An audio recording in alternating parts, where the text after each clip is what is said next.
Today, we're going to talk about the birth of one of history's greatest empires, the Han Dynasty. And more importantly, the massive threat it faced from the second it was born. It's a really incredible story of chaos, humiliation, and in the end, total transformation. Right, so let's set the scene. China's first unifier, Qin Shi Huang, built his empire with an iron fist. But his dynasty, it pretty much collapsed the moment he was gone. So after all that tyranny and chaos, this commoner, Liu Bang, manages to found a new dynasty, the Han. But what he inherited was a complete and utter mess.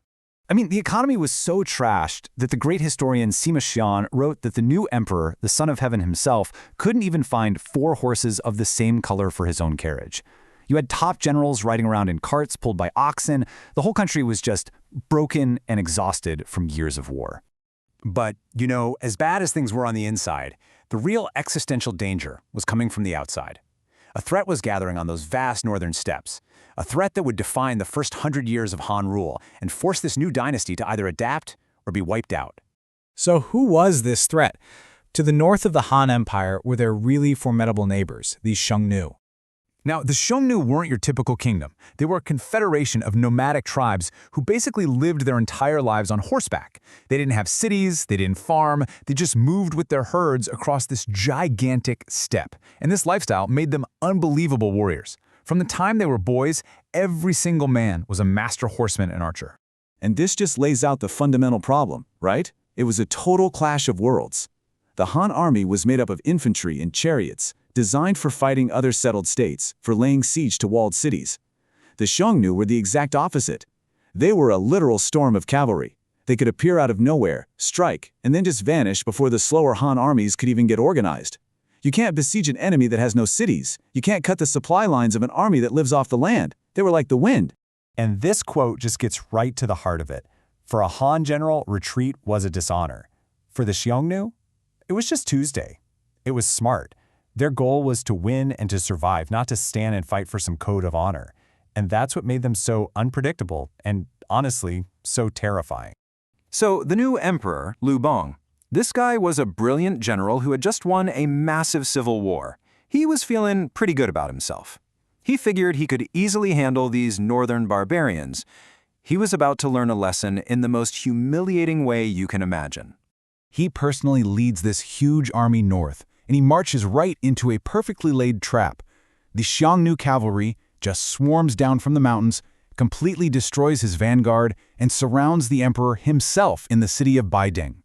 For 7 days, the founder of the Han Dynasty was trapped, he was starving, and he was staring at the complete annihilation of his brand new empire. He only managed to escape through a desperate little trick, basically bribing the wife of the Xiongnu leader to persuade her husband to let him go. The military option was completely off the table. He was defeated, he was humbled, and he was forced to sue for peace, a peace that would shame the Han for generations to come. This was the Heqin policy. And make no mistake, this wasn't an alliance of equals. The Han were forced to pay a massive annual tribute, tons of silk, wine, rice, basically just to buy the Xiongnu off. And the worst part, the ultimate humiliation, was that the emperor, the son of heaven, had to send a Han princess to be the bride of the Xiongnu chief. In the eyes of the ancient world, that made the Han the lesser power. And this went on for nearly 70 years. The Han paid their tribute, but the peace was never really secure. Xiongnu raiding parties kept crossing the border, looting towns and kidnapping people. One court official got so fed up he wrote that the whole world had been turned upside down, with the feet, the barbarians, placed above the head of the empire. But this era of humiliation, it was finally about to end. A new, really ambitious emperor named Wu came to the throne, and he just refused to accept this situation. He wasn't having it. So he posed the one question that really mattered. How do you defeat an enemy that you can't even catch? How can an empire of farmers and foot soldiers possibly defeat an empire of horsemen? Emperor Wu's answer to that question would completely remake the Han military and, honestly, change the course of history. He came up with this bold, two-pronged strategy to take the fight to the Xiongnu and beat them at their own game.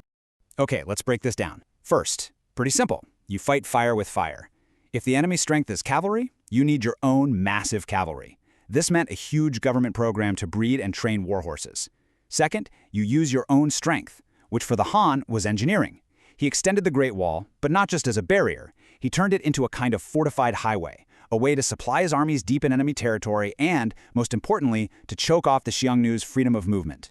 And just to give you an idea of the sheer scale of this plan, 300,000. That's the number of warhorses the government was trying to maintain for this new cavalry.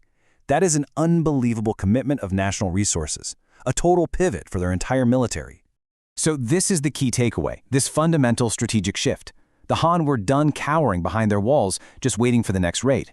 Now, they were going on the offensive. They were using their new cavalry to hunt the Xiongnu in their own territory, and using those new fortifications to control the very open spaces that used to give the nomads their biggest advantage. This war went on for decades. It was brutal, it was unbelievably expensive, but in the end, it worked. And in doing so, it forged a legacy that would echo for centuries. Slowly but surely, the tide began to turn. The Han cavalry, backed by this incredible logistical network of walls and forts, just kept pushing the Xiongnu further and further back. Their ability to raid was pretty much crippled, and under all that pressure, their confederation started to fall apart from the inside. And then, finally in 53 BC, the Xiongnu leader himself traveled to the Han court and formally surrendered. This epic rivalry, one that had defined the empire for 150 years, was over. Now, what's so cool about this victory isn't just that they beat an old enemy. It's what the victory unlocked. By taking permanent control of a place called the Heqin Corridor, this narrow strip of oases, they secured the only real land route connecting China to Central Asia. And that's the punchline. This huge military victory was the direct cause of the creation of the Silk Road. With the Xiongnu threat gone, trade caravans could finally travel safely, connecting China all the way to Persia, India, and eventually even the Roman Empire. This brutal fight for survival had literally opened up a gateway to the entire world. So when you look back at it all, you see that the Han Dynasty wasn't just some successor to the Qin. It was truly forged in the fire of this century-long struggle. The conflict transformed it from this fragile, poor country on the brink of collapse into a confident, massive imperial power that would define China for the next 400 years. And it just leaves you with this one fascinating question to chew on. What really defines an empire? Is it the great walls it builds to keep people out, or is it the great enemy it has to overcome to finally secure its place in the world? Something to think about.